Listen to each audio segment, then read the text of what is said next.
கவினோட காதலி நேத்து ஒரு வீடியோ ஸ்டேட்மெண்ட் ஒன்று வெளியிட்டு இருக்காங்க. அதுல என்ன சொல்லியிருக்காங்கன்னா, நீங்களே போய் பார்த்துக்கோங்க. நானும் கவினும் ரொம்ப ட்ரூவாக லவ் பண்ணோம். கொஞ்சம் செட்டில் ஆக டைம் தேவைப்பட்டுச்சு. மே 30 அப்போ வந்துட்டு சுற்றித்தும் கவினும் பேசிக்கிட்டாங்க. அப்போ அந்த டைமுக்கு வந்துட்டு அப்பா கிட்ட சுற்றிட்டு சொல்லிட்டான். சரி, அப்பா வந்துட்டு இந்த மாதிரி லவ் பண்ணுறியான்னு என்கிட்ட கேட்டப்ப, இல்லைப்பா நான் லவ் பண்ணல அப்படின்னு சொல்லிட்டேன். ஏன்னா கவின் என்கிட்ட டைம் கேட்டிருந்தான். இன்னொரு 6 months கழிச்சு சொல்லு ப்ளீஸ் அப்படின்னு சொல்லியிருந்தான். அதனால வந்துட்டு நான் வந்துட்டு அப்பா கிட்ட அன்னைக்கு சொல்லலை. அதுக்குள்ளே நெக்ஸ்ட் அப்கமிங் மந்த்க்குள்ளே இப்படி ஆயிடுச்சு. 2 பேருக்குள்ளே என்ன கான்வர்சேஷன் போச்சுன்றது தெளிவாக தெரியாது. ஆனால் கவினுக்கு ஃபோன் பண்ணி சுஜித் வந்துட்டு பொண்ணு கேட்க வாங்க, இவ மேரேஜ்க்கு மூவ் பண்ணாதான் அடுத்து என்னோட ப்ரொஃபஷனை பார்க்க முடியும் அப்படின்னு சொன்னான். அப்படிங்கிறது எனக்கு தெரியும் கண்டிப்பாக. அதுக்கப்புறமா வந்து 27 என்ன நடந்துச்சு அப்படின்னா, அன்றைக்கி கவின் வராங்கிறது எனக்கு தெரியாது. நான் 28 ஈவினிங் தான் வர சொல்லியிருந்தேன். அவங்க தாத்தாக்கு தலையில் ஸ்விட்சஸ் இருந்ததுனால நான் வந்துட்டு ரூம் பார்த்துட்டு அட்மிட் பண்ணணும்னு யோசிச்சிருந்தேன். அப்போ வந்துட்டு ஆஃப்டர்நூன் மங்கம்மாள் சாலைக்கிட்ட வந்து நின்றுட்டு தான் எனக்கு வந்துட்டு தெரியவே செய்யும் அவங்க வந்திருக்காங்கன்னு சொல்லிட்டு. ஸோ டேரெக்டாக அவங்க நான் அங்கே ஐபிக்கு கூட்டிகிட்டு போயிட்டு கவின் உள்ளே வந்தான். பட் அவங்க அம்மாக்கிட்டையும் மாமாக்கிட்டையும் மட்டும்தான் நான் பேசிகிட்டு இருந்தேன். பேசிட்டே அப்படியே கவின் வெளியே போயிட்டான். அங்கேருந்து கிளம்புறப்பனும் அவங்க அம்மாவும் கிளம்புறப்பனா கவின் எங்கே அப்படிங்கிறதே நம்ம யோசித்தோம். நான் ட்ரீட்மெண்ட் ப்ரொசீஜர்ஸ்லாம் எக்ஸ்பிளைன் பண்ணிட்டு இருந்தேன். அப்போ யோசிச்சுட்டு நான் வந்துட்டு சொன்னேன். அவங்க அம்மா வந்துட்டு கால் பண்ணாங்க, ஒன்று கிடைக்கல. அப்போ நானும் கால் பண்ணி இருக்கல. நீங்கள் வேணால் பசிக்குதுன்னு சொன்னாங்க அவங்க அம்மா. சாப்பிட போவேன், நான் வேணால் வர சொல்கிறேன்னு சொல்லியிருந்தேன். அதுக்குள்ளே இப்படி ஆயிடுச்சு. ஸோ வந்துட்டு இது தேவையில்லாமல் நிறைய இஷ்டத்துக்கு யாரும் வதந்தியை கிளப்ப வேண்டாம். வீடியோ பார்த்தீங்களா?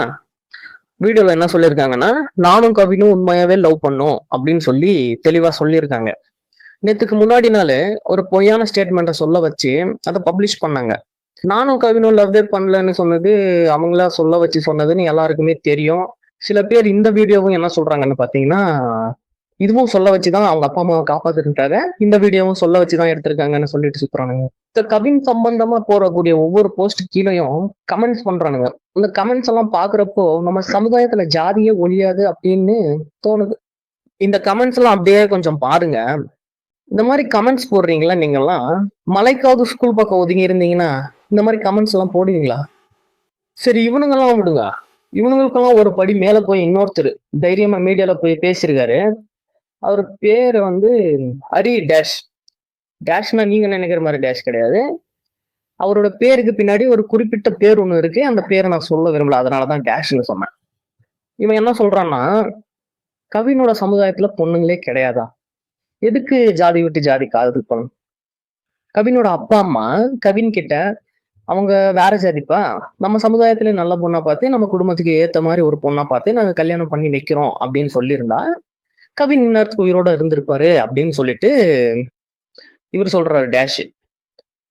பெருமதிப்பிற்கும் மரியாதைக்குரிய ஹரி டேஷ் அவர்களே, உங்ககிட்ட என்ன சொல்றான்னா, காதல்ன்றது ஜாதி மதம் இனம் மொழி கருப்பா வெள்ளையா பணக்காரனா ஏழையா நெட்டையா குட்டையா இதெல்லாம் பார்த்து வர்றதுக்கு பேர் இல்ல காதல். இதெல்லாம் தாண்டி வர்றதுக்கு பேரு தான் காதல். காதல் யாருக்கு எப்ப வேணாலும் யார் மேல வேணாலும் வரலாம். அதை யாராலையும் தடுக்கவே முடியாது. இவ்வளவு பேசுற நீ உங்க வீட்டுல அரிசி பருப்பெல்லாம் எந்த ஜாதிக்காரன் தயாரிக்கிறான்னு பாத்துட்டா சாப்பிடுற? இல்ல நீ போடுற துணியை எந்த ஜாதிக்காரன் தயாரிக்கிறான்னு பாத்துட்டா போடுற? இல்ல இதெல்லாம் உன்னோட தப்பு இல்ல. உன்ன மாதிரி பேருக்கு பின்னாடி ஜாதி பேரை போட்டுக்கிற ஆளுங்களெல்லாம் கூட்டு இன்டர்வியூ எடுக்கிறானுங்க பாரு, அந்த மீடியாக்காரனோட தப்பு. இவனுங்க மட்டும் இல்ல, இவன மாதிரி ஜாதி பெருமையை தூக்கி பிடிக்கிறேன்னு சொல்லிட்டு ஒரு முட்டாள் கூட்டமே சுத்திட்டு இருக்கு. இந்த முட்டாள் கூட்டம் என்ன பண்றானுங்கன்னா, புது புது முட்டாள்களை உருவாக்கிட்டு இருக்கானுங்க. அந்த முட்டாள் கூட்டங்களை ஒழிச்சா சரியா போகும் எல்லாமே.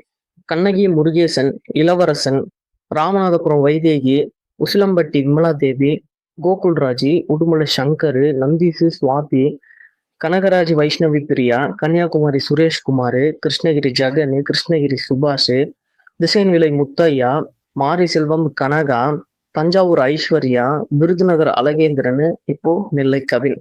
இப்ப நான் சொன்ன பேரெல்லாம் கடைசி 20 வருஷத்துல சாதி வெறியால ஆணவ படுகொலை செஞ்சப்பட்டவங்க. இவங்களுக்கெல்லாம் சரியான நீதி கிடைச்சிச்சான்னு கேட்டா கிடையாது. இந்த மாதிரி கொலைகள் தொடர்ந்து நடந்துட்டு தான் இருக்கும், நிக்காது. இந்த மாதிரி கொலைகளை தடுக்கணும்னா நம்ம கவர்மெண்ட் கொலை செய்யறவங்களுக்கு சரியான தண்டனையை வழங்கணும். திரும்ப திரும்ப சொல்றது என்னன்னா, கவினுக்கு சரியான நீதி கிடைக்கிற வரைக்கும் எல்லாருமே குரல் கொடுங்க. Justice for Kavin. நான் உங்களை அடுத்த வீடியோவில் சந்திக்கிறேன். பாய்.